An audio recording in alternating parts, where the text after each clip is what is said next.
Уважаемые коллеги, добрый день. Хочу обсудить сегодня с вами и пригласил для этого обсудить вопрос о том, как оказывается помощь и поддержка родственников погибших и пострадавшим от кровавого преступления, которое было совершено украинской хунтой 22 мая в городе Старобельске Луганской области. Хотел бы послушать, как организована помощь семьям. Известно, что в результате этого преступления погиб 21 воспитанник и 42 получили ранения Старобельского колледжа.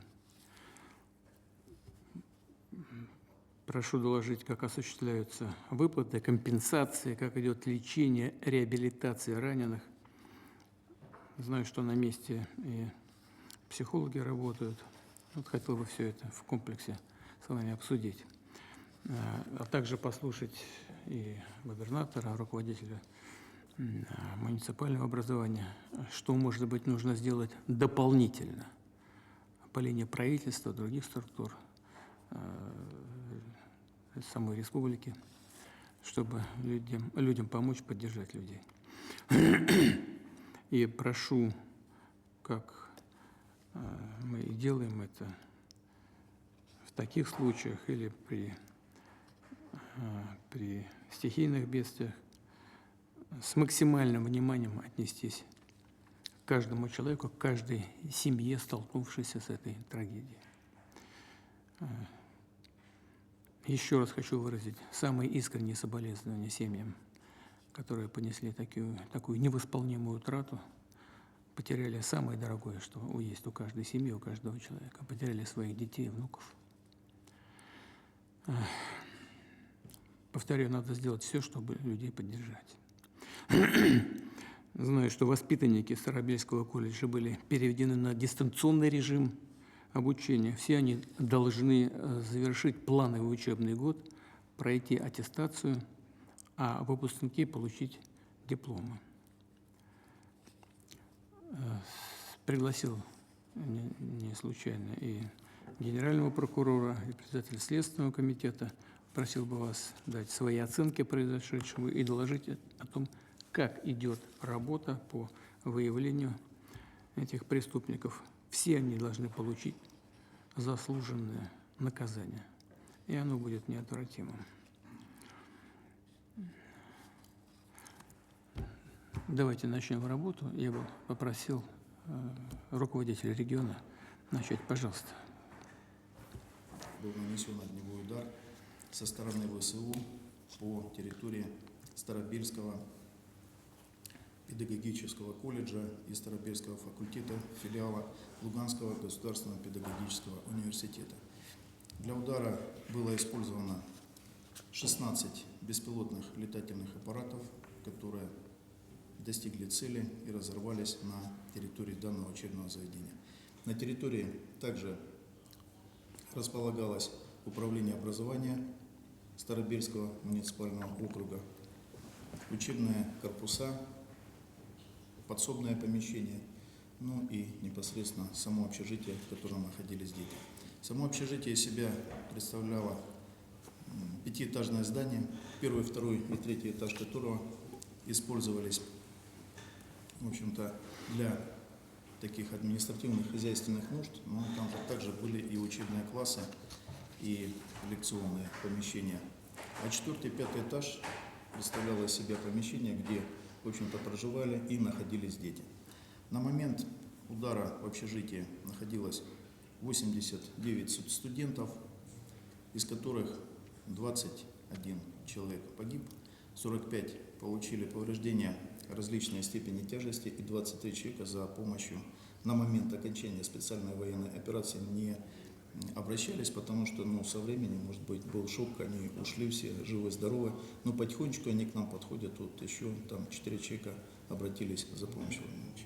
Значит, непосредственно по общежитию колледжа было нанесено 3 удара с использованием беспилотных летательных аппаратов, что говорит о том, что акция спланированная, целенаправленная, То есть ни о какой случайности, ни о каком там другом виде не может идти речь. Это был целенаправленный, массированный удар по детям, которые находились в этом колледже. Значит, действительно, из 21 погибшего 3 юноши и 18 девчонок. Из 45 пострадавших в больнице находится на сегодняшний день 7 человек. 4 находятся в Луганской республиканской клинической больнице. 3 девочки, которые находятся в более-менее хорошем состоянии, они уже находятся непосредственно в отделениях и идут на поправку.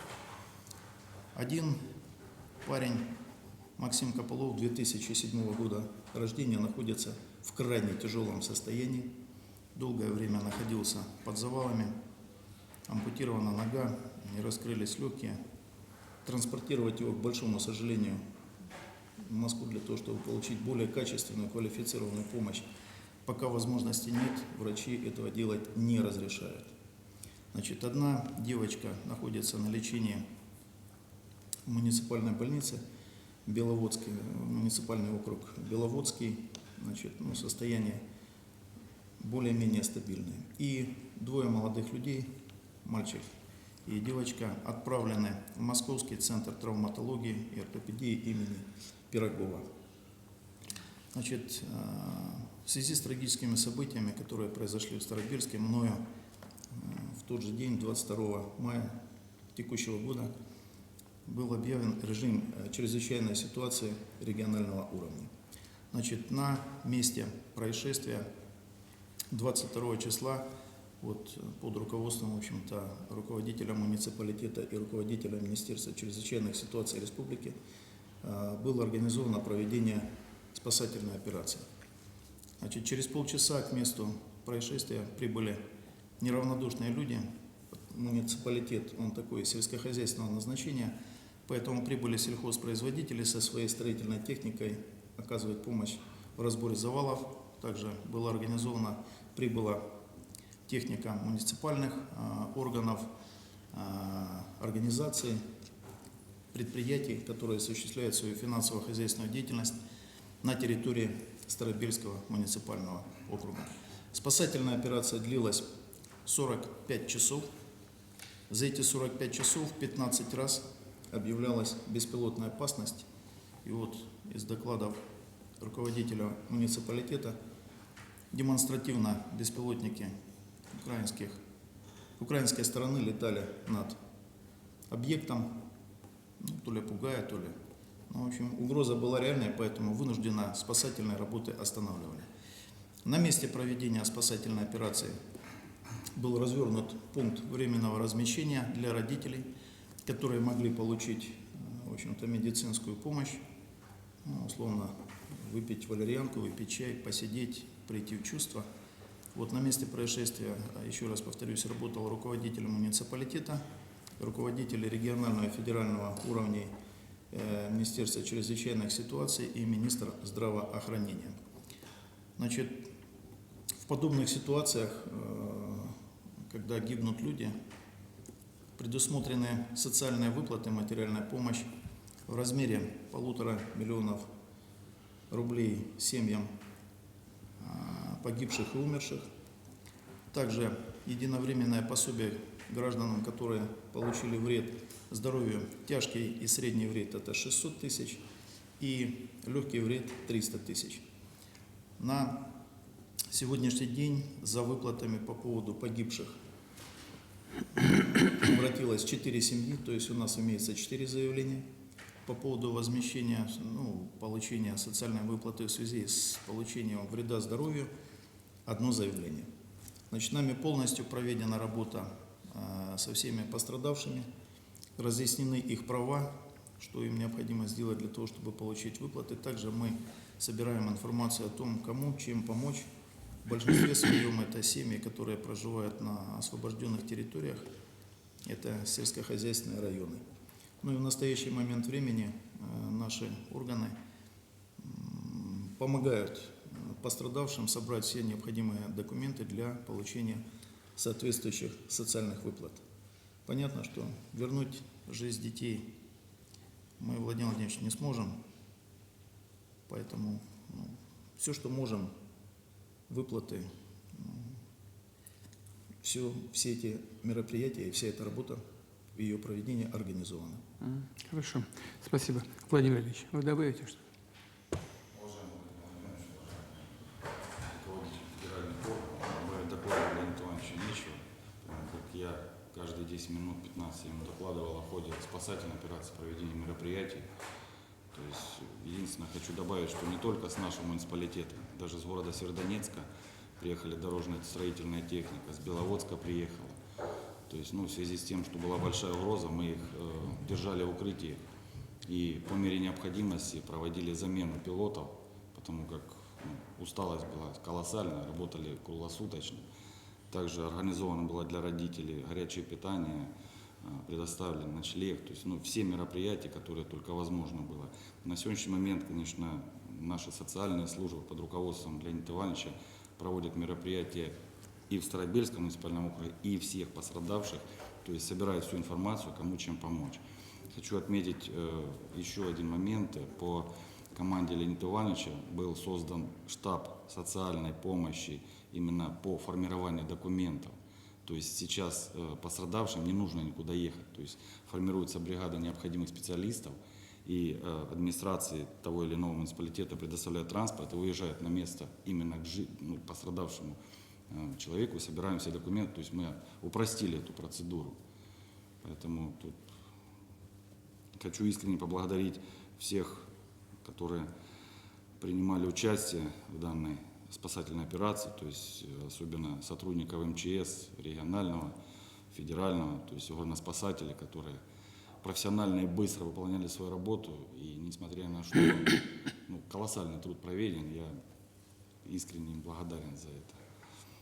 Спасибо большое.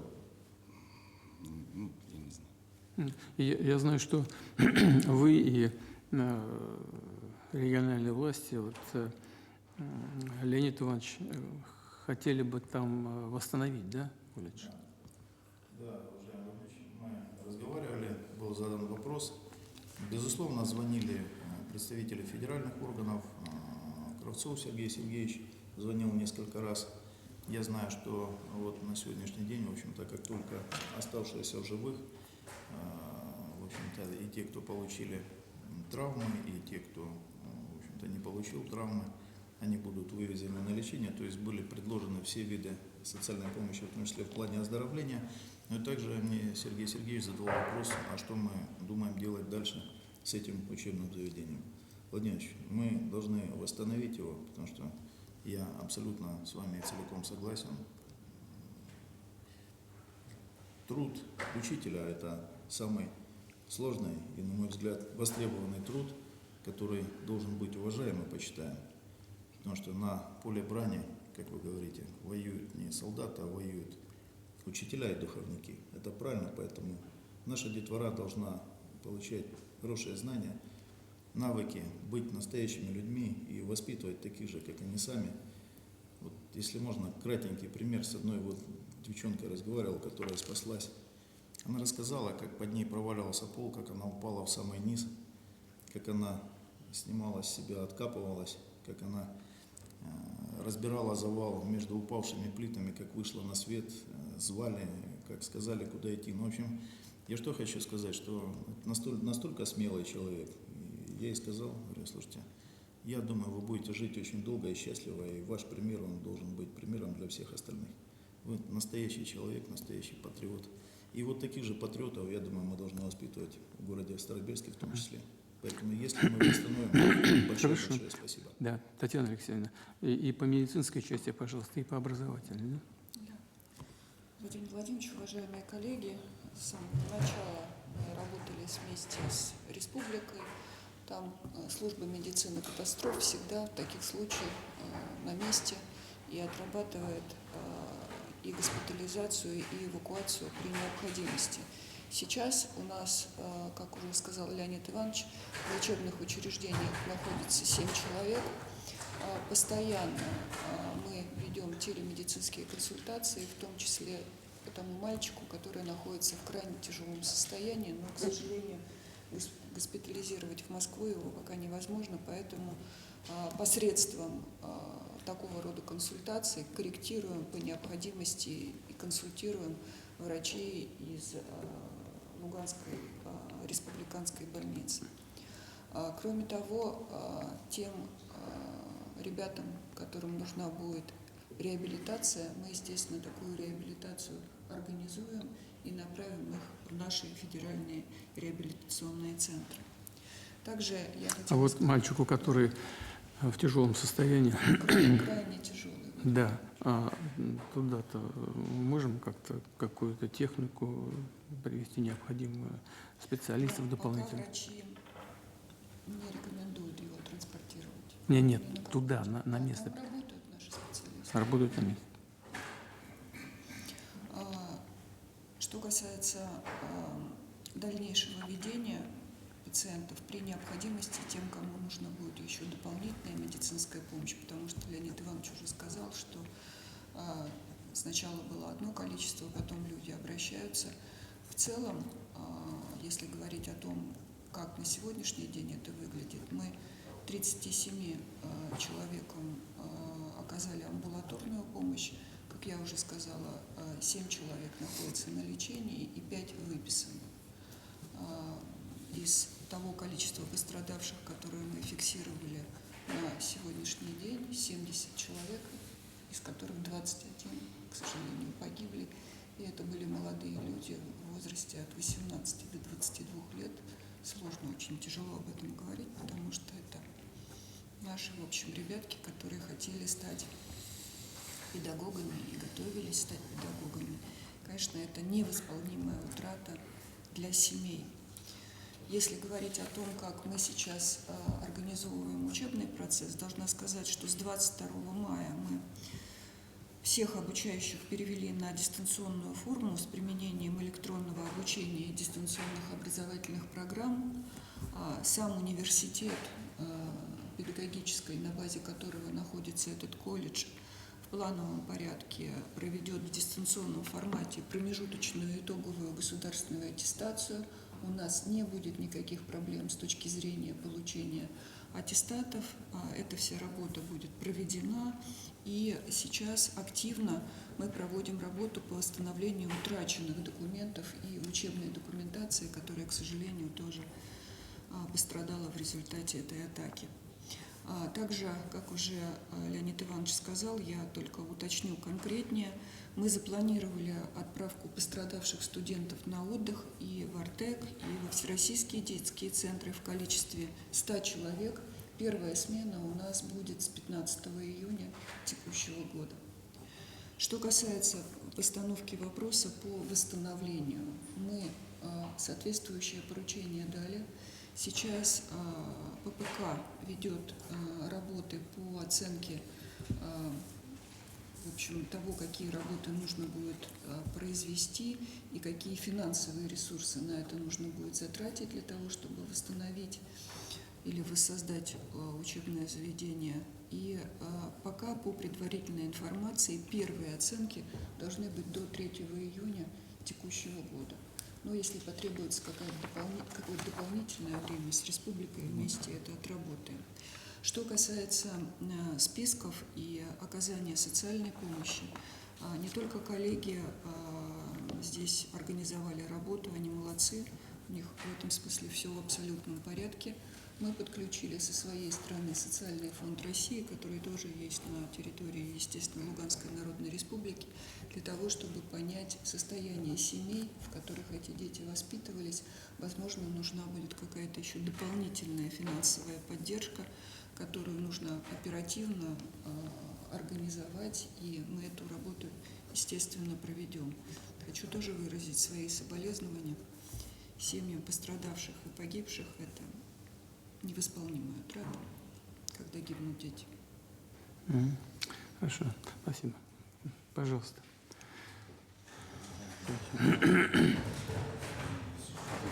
Бессмысленной по своей жестокости террористической атаки на Старобельский колледж органами прокуратуры проводится необходимые мероприятия, в том числе и надзорного характера.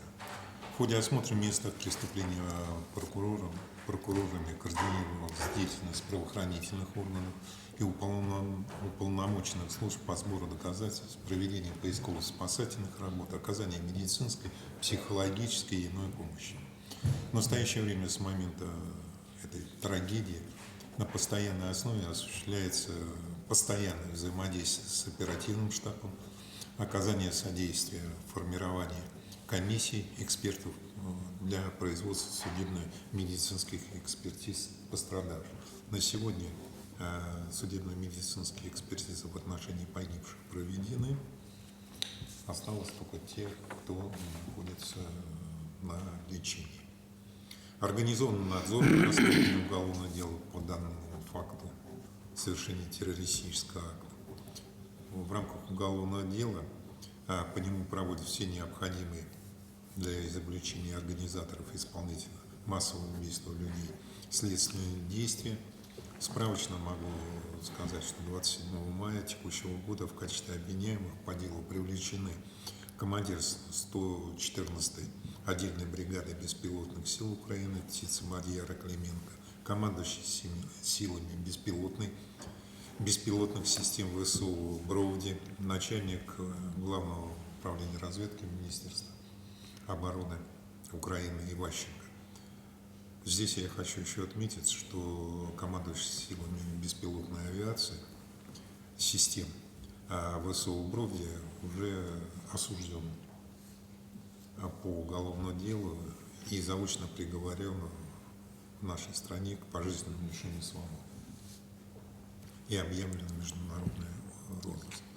Кроме того, судебный контроль и результаты доследственной проверки в отношении должностных лиц, ответственных за работу систем ПВО, в порядке надзора будет дана оценка работы экстренной службы по объявлению угрозы ракетной опасности и ППЛА, и эвакуация людей из мест массового пребывания. Но здесь у нас вопросов не возникает.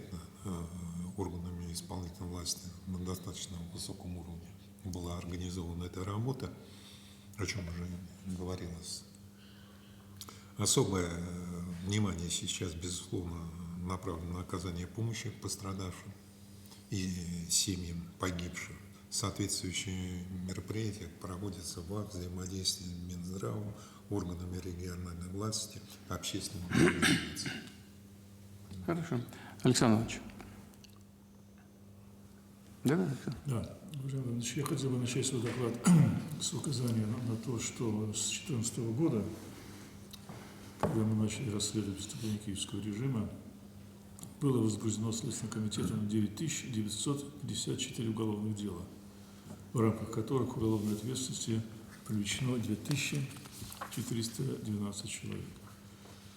В результате украинской агрессии пострадало 30 677 мирных жителей, из которых 7723 погибли, в том числе 242 несовершеннолетних, получили ранения различной степени тяжести и 260 детей.